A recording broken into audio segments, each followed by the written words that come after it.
She thought breaking down my cabin door with her fake HOA enforcers would scare me, but she had no idea who was sitting in my living room. As they tried to arrest me over unauthorized landscaping, my weekend guest calmly stood up, flashed her federal badge, and said 10 words that froze everyone. "Retired U.S. District Judge, you just broke multiple laws." What started as a bogus power trip turned into a legal avalanche. By the time the sheriff arrived, HOA Karen wasn't shouting anymore. She was begging for a lawyer. And that was only the beginning. You won't believe how we took down the entire HOA. It was supposed to be a peaceful weekend at the cabin, tucked away deep in the mountains where pine trees whispered secrets to the wind and the lake shimmered like glass under the July sun. But the HOA had other plans, and it all began when I decided to have an old friend, retired federal judge Margaret Lawson, visit for the weekend, just to enjoy the fresh air and solitude without thinking about courtrooms or politics. Little did I know her presence would become the key to exposing the HOA's unlawful grip on the community. Because around 7 a.m. Saturday morning, the sound of screeching tires and heavy boots on gravel ripped through the peace like a chainsaw, through silence, and before I could get to the door, it burst open,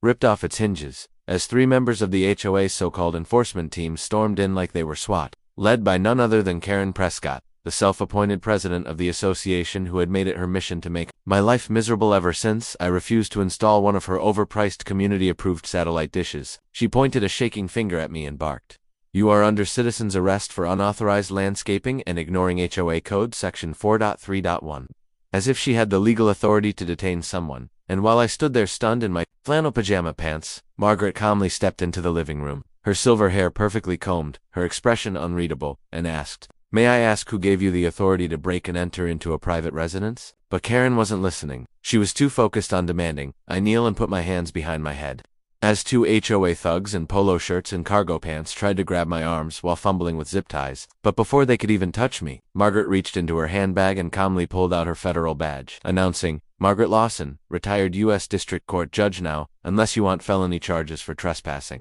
unlawful entry, impersonating law enforcement, and attempted kidnapping. I suggest you all step back immediately," and the silence that followed was so thick you could hear a squirrel chewing a pine cone outside, because HOA Karen froze, blinking, like someone trying to process a computer crash, while her 2 lackeys slowly backed toward the doorframe, clearly rethinking every life decision that led them to this moment. I could see Karen's jaw tighten as she sputtered, "This is a community matter, judge or not. He's violated the rules." To which Margaret replied, "The rules do not give you authority to conduct forced entries or detain residents without a warrant." And then, with the calm of someone who's signed off on thousands of legal rulings, she added, "You've committed a number of crimes here today, and I strongly suggest you call your attorney, because once law enforcement arrives, this is going to be in the hands of the state." And Karen tried to save face by muttering something about calling her lawyer, but before she could leave, I snapped a photo of her next to the shattered front door and said, "Smile, this one's for the lawsuit," which only made her face turn the color of boiled beets. Within 30 minutes, 2 sheriff's deputies showed up after Margaret made a quick call to her old colleagues, and the moment they stepped onto the porch and saw the broken door,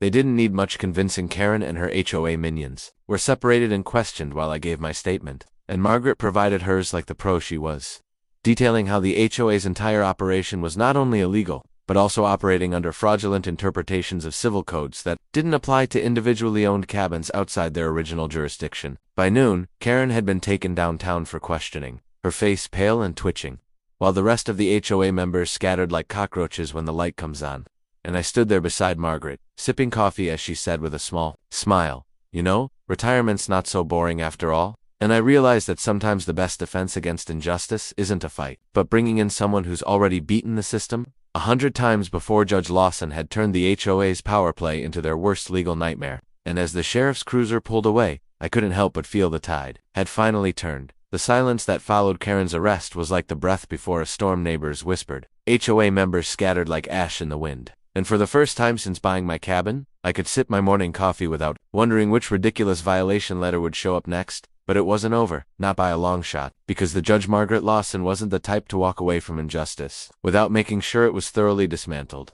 And after we spent that afternoon boarding up the splintered door and chatting about everything from law to hiking, she made a few phone calls that would send shockwaves through the HOA leadership like a legal tsunami, starting with her old friend in the state attorney general's office, followed by a quick call to a well-known journalist from the Denver Times who owed her a favor and was all too eager to publish a story about retired federal judge witnessing rogue HOA militia-style arrest, which hit the front page by Monday morning. Meanwhile, The local sheriff's department began investigating not just Karen, but the entire HOA enforcement unit after they found unofficial badges and internal memos referring to members as commanders, captains, and tactical response units, as if they were preparing for cabin warfare rather than enforcing grass height standards. And within days, subpoenas were flying faster than mountain winds, revealing that Karen had siphoned thousands in HOA fees to pay her personal legal bills and even funded a failed city council campaign under the association's name. But what made everything snap was when Margaret dug deeper into their legal filings and uncovered that the HOA had never filed proper jurisdictional paperwork for the cabin area in the first place, meaning all citations, fines, and rules they'd enforced were legally void, a detail that made my jaw drop and my grin stretched from ear to ear, because it meant not only could I sue for the damage to my property, but so could every other cabin owner they had harassed over the last 3 years. Margaret drafted a formal legal complaint and offered pro bono assistance to 5 other cabin owners who had stories even worse than mine. One woman's dog was almost taken for unlicensed barking, and another man had been fined $2,000 for painting his deck with a slightly off-brand shade of cedar. So by the end of the week, we had a full-on class action lawsuit brewing, and I'll never forget the look on Karen's face when she showed up to the emergency HOA meeting, not as the president, but as a defendant, surrounded by angry residents and a process server who handed her a bright yellow envelope the moment she stepped out of her car. The courtroom was packed when the case went to trial 6 weeks later, and thanks to Margaret's expert documentation and razor-sharp argumentation, the judge had no trouble ruling in our favor, declaring the HOA's authority over the cabin lots null and void, ordering them to repay nearly $340,000 in collected fines, damages, and legal fees to the residents, and sweetest of all, permanently banning Karen and her co-conspirators from serving in any HOA leadership position ever again. After the verdict, the cabins were free, truly free,